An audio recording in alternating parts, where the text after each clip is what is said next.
Hello, everyone. It's Dr. V with our latest episode of Better Humans at Work. I'm thrilled to be joined by Asheli Mann-Lofthouse, who is president and CEO of the Cultural Outreach and Racial Equity Collective.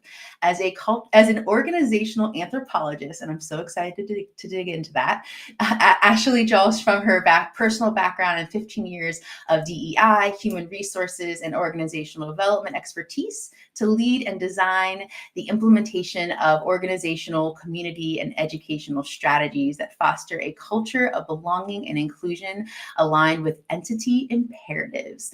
With her unique anthropological approach, Asheli promotes awareness, allyship, and social justice by understanding the holistic and diverse human experiences. Thank you so much for joining us today. Thank you for having me. I'm excited to be here. So when you and I met, you were still in corporate America doing a lot of ERG work, and you recently branched off and joined the entrepreneur nonprofit world. So congratulations on that. Would you mind sharing a little bit about your journey and how that transition has gone for you? Thank you. Yeah. I actually started my career in nonprofit around mental health and education. And as I transitioned kind of upward into that corporate space, I always knew I would go back to nonprofit, but I didn't know when and I didn't know how. But the biggest thing that I knew I needed was getting the experience and the visibility in that corporate space. Like I needed to know more organizational processes and understanding how that works to be able to do the work I wanted to do. So throughout my time in my previous role, I had a lot of responsibility when it came to things like talent management, learning and development and inclusion, all of those good things that I want to be a part of. And then, of course, my business resource groups, where just helping them develop and design strategy to better impact. But for me personally, I didn't feel fulfilled. I felt like I needed to do more. And one thing I found in all of the corporate spaces I've been in, it's hard to do more, especially when we think about like the speed at which things can be done. When we think about like the climate of DE&I and just how we can make moves. And so it was it was like 3 a.m. and I just couldn't sleep. And I'm like, gosh, like what is going on?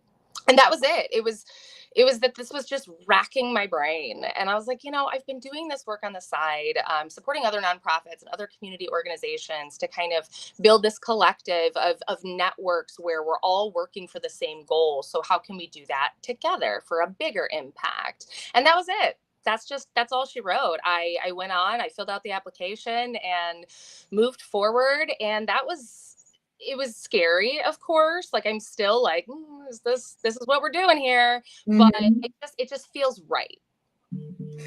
I love that, and I feel the same of this like that like internal like burning and calling of like I need to be doing something bigger, something different, something where like I can be the owner and make the difference and the change that I want to have. So I absolutely resonate with that. When it comes to the work that the Cultural Outreach and Racial Equity Collective does, like how would you like categorize that work? Like who do you work with? What are the key things that you work on? Yeah. So just for I guess ease of conversation, we shortened it with the acronym CORE Collective. Core Collective. And why is because two different spaces. We want to get to the core of the problem, but we also want to get to your core, right? Core of the human experience and understand what it is to do the right thing and to be good people. And that means something different to everybody. So the way that we've designed the organization is in two different pieces. And one is the community outreach, the support for individuals and communities that need resources to be successful in educational spaces, in career advancement, or even just finding a job, and thinking about society in general. Are they comfortable and safe to be in the spaces that they inhabit? And then the other aspect is working with organizations that want to do the same thing, whether that's an educational institution, a corporate environment, a nonprofit even, working with them through a couple of different avenues like organizational development and talent management, thinking about process and procedure evaluation. Are our systems designed effectively and appropriately for equity? And then also training and development, thinking about about how we can educate the leaders, the individual contributors, and everybody to be able to understand the nuances of different human experiences and what that looks like in their environment so that they can do better. Yeah. I love what you said about, really looking at systems to see if they're designed equitably. Can you walk our viewers through what an example of that would be? Absolutely. So this is actually the first, I would say, experience I had in looking at systems. And this was my first real, I call it my big girl job. My first career position was looking at how to support adults and teenagers with intellectual disabilities and different cognitive concerns, physical ailments. How are they being supported in society? And through this, we had to look at the systems in Illinois, where I currently reside. And through that, we found that many people that are getting having adverse experiences in their life are not necessarily getting the supports and resources that they need at a level that they need them, given their lived experience or their personal capacity to learn and understand. So that helped us kind of look into those systems to say, well, this is why it was not successful. So how do we now design these systems to be successful for this person? You think about, I'm sure everyone, or at least most people on the call, have heard of how we design for the person who needs the most support, and then everybody sees that success. So that's kind of what I took from that experience as I'm moving forward with this, to look at these systems holistically from an entire big picture view. How are your systems designed? Are they designed for everybody? Are they designed for just this small group of people? And if not, how do we now build in these equitable processes so that everybody is supported, everybody's getting the same access to what it is you're trying to achieve? And that's kind of hopefully how we'll see it grow. Yeah. Thank you for that. And I know when we were prepping for this call, we talked about like what should be your focus today, and accountability. And I talk about accountability so much. I feel like what happened, and this is kind of related to like the transition that DEI as a field is in right now as well. There was a lot of, money and efforts and attention and everything given to DEI 21, 22, 23. And now there wasn't that accountability in place, and a lot of organizations are abandoning DEI, or they never followed through with their commitments that they made in the first place. And so can you talk a little bit about like both the importance of accountability in DEI, but also how we accomplish that? Absolutely. So when it comes to the importance of it, I think we can all agree that we're not going to see success in any sort of capacity if we don't have trust, right? I am not going to move forward with XYZ if I don't trust what is likely to happen. Yeah. So it comes down to what your end goal is. If you want to see this come to fruition, you have to have the trust and the respect of who it is that's going to be accomplishing these things. So that really for me is the importance of it, outside of the aspect that, again, I gave a talk on storytelling yesterday. And one of the things that I brought up was the fact that inherently, humans innately want to do good things. They want to be good people. However, that is often a circumstance of their experience and understanding. So if they don't have the awareness of how to do this in a broader view for more individuals that have different lived experiences, they're just going to do what they think is right. So the accountability part also has to do with giving that education, spreading the awareness of what it means to do right for everyone and not just for yourself. I think that's something that kind of gets a little muddy when we think about like, oh, well, the business bottom line is over here. But to make your business successful, your people have to be successful. And that to me is that trickle down effect of trust, respect, and just equity. So what are some like systems or processes that could be put into place to increase that accountability? There's a couple different ones. I think one of them, I think is one of the most important, that can also be one of the most challenging, is thinking through your policies and procedures. It is one of those things that, especially for organizations that have been around for a long time, they know what they know, and it's not necessarily, the leadership's fault, but how do we now look at those policies and say, have they advanced with the times the way that the world has? So looking through your policies and determining, is this actually the right path? Are these actually the right words we want to use? How does this work? And then also thinking about who you have that is participating in the development of that. I am a firm believer in transparency, and I think that to drive accountability, we need transparency at as big of a level as we can have it, so that other people also get the understanding of your goal, how you're going to reach it, but also how they can support. So I think giving people kind of the visibility to what it is that's in place, or how you might be transitioning things, gives them the opportunity to say, hey, from my experience or my perspective, this is actually not what I would recommend. So I think, again, it's challenging in places and spaces that are not built for this. But one thing that you can do is work with different communities of a variety of identities, diverse individuals that come forward and say, I have this experience, I have this knowledge, let me help you do this, instead of just kind of going to that same group of 4 people that are expected to execute this without the knowledge. Yeah. Yeah. Having that diverse voice, that diverse perspectives in, that auditing process, I think is so critical to be able to uncover what might be going on from an inequity standpoint. Can you walk us through like how you would work with a client if they came to you and said, hey, we want to build more equitable systems that, foster accountability? Like what would be like, how would you help that client do that? Yes. One of the first things that I always like to do is have a sort of listening tour. So I am a firm believer in, give me all the information. I want data, I want numbers, but I also want your processes and your procedures.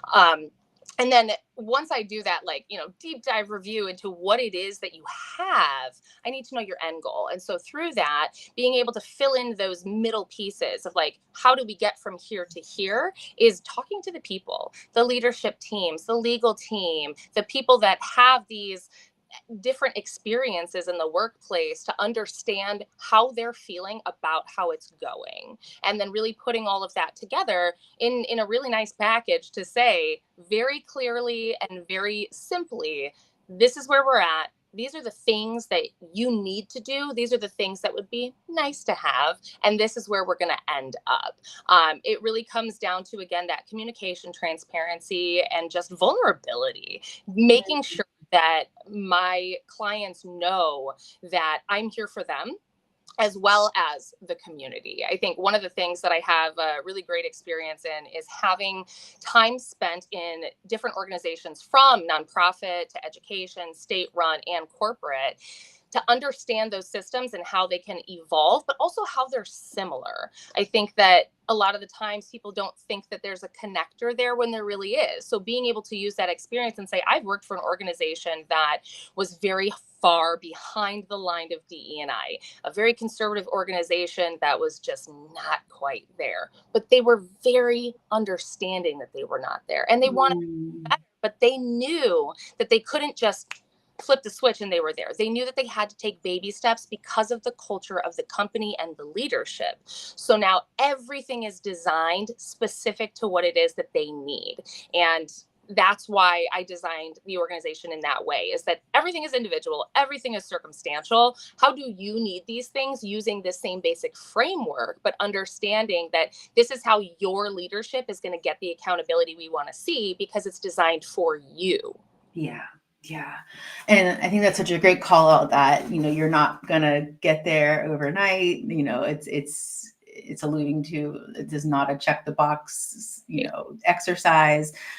We use a DEI readiness model, and, do that kind of audit that you were talking about at the beginning, collecting all the data, policies, practice, procedures, having lots of conversations, and they end up getting a score on a 1 to 5. It goes from compliance to integrated.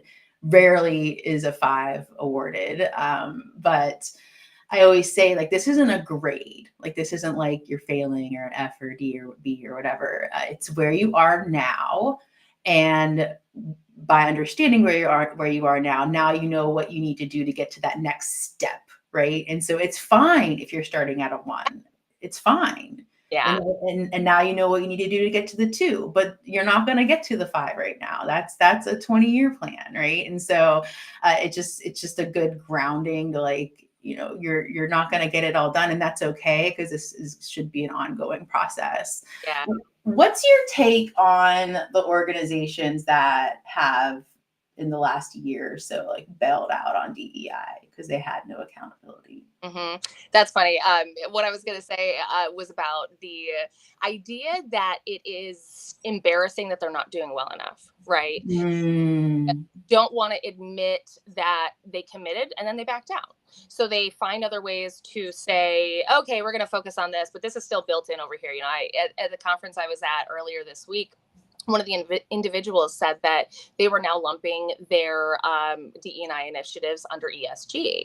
And that is fairly common nowadays, since people are saying, oh, DE&I is going away. It's not going away, but people are getting more creative about how they talk about it, the language used, the words, the verbiage, and where they're going to build it up from. But I think when it comes to the the accountability of the companies that are kind of shying away from it, it's one of two things. They either don't know how, and they're like, we can't. Again, maybe it's embarrassment, maybe it's they don't want to do it anymore.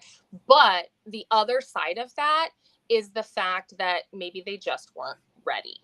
And Yeah. that's kind of where I'm again going back to that transparency. It's okay if you're behind.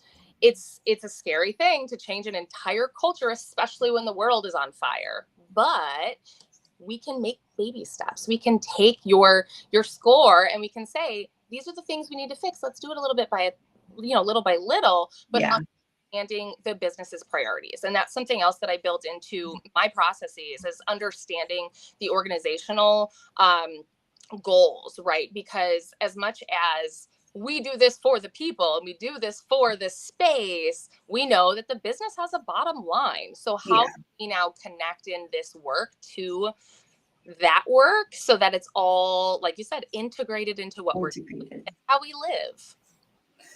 So for those watching out there, especially, HR leaders or just business leaders, and that want to know how to build more accountability into their DEI work, what would be 3 recommendations you would provide? I say the first one is, don't be afraid to talk to people that maybe are in a position that you maybe not know. Think about your CEO, think about these higher levels of C-suite leaders or executive leadership team members that can help you push the needle, because moving the needle is great, but we want to push the needle. And those are the folks that are going to have the influence to be able to talk to their peers and kind of explain to them things that maybe they don't know. And even if these level of leadership folks don't know, you have it in you to be able to explain to them, right? Like I said, I talk about storytelling. Tell them the story of why this is what we need to do and how we need to do it to gain that accountability from the top down. Another one, I think, really comes down to understanding the processes and procedures. I really had the great opportunity in one of my organizations to be able to kind of float around a bit in my role to visit the other spaces of the business, understand what it is that they do, so that I can then in turn know how I design for everyone, right? So thinking about how all these different departments or business units in your organization can be connected. So take a tour, wander around, talk to your leadership and say, can I spend a week over here? Can I spend a week over here? So that you now know where you can build in your initiatives or the connectivity with stakeholders in the other areas of the business. Because once we spread it around, instead of these points of how we're working, we have a web, and then everybody's kind of working together. So that way, if one falls off over here, you've still got this whole connection that's moving forward. And that keeps the accountability alive, because people are noticing. And when we're working in silos, you don't notice when other people aren't really doing what they're supposed to be doing. Yeah. So first is really talk to your senior leaders. Second is understand processes and procedures. And the third is get out of your silo. I'm going to put that on the screen for those watching out there. Accountability, without it, it doesn't get done. And I always say what gets measured gets done, but I think the actual phrasing should be what gets measured has accountability, which then therefore gets done. And so I think, people could really gain a lot of value from what you shared today, Asheli, and, and understand the importance of accountability. We can have all these beautiful programs, all these best intentions, but if we don't have the accountability piece, then we're kind of dead in the water. So thank you so much. For those watching and want to get in touch with you, what's the best way for them to reach out? Contact me on LinkedIn. You can also find my organization, Cultural Outreach and Racial Equity Collective, Core Collective, on LinkedIn. We have an Instagram. And then one of our best emails would be outreach@core-collective.org. Wonderful. Well, thank you for all you do to help us be better humans at work. And thanks for sharing your wisdom and experience with our audience. Thank you for having me. I really appreciate it. And I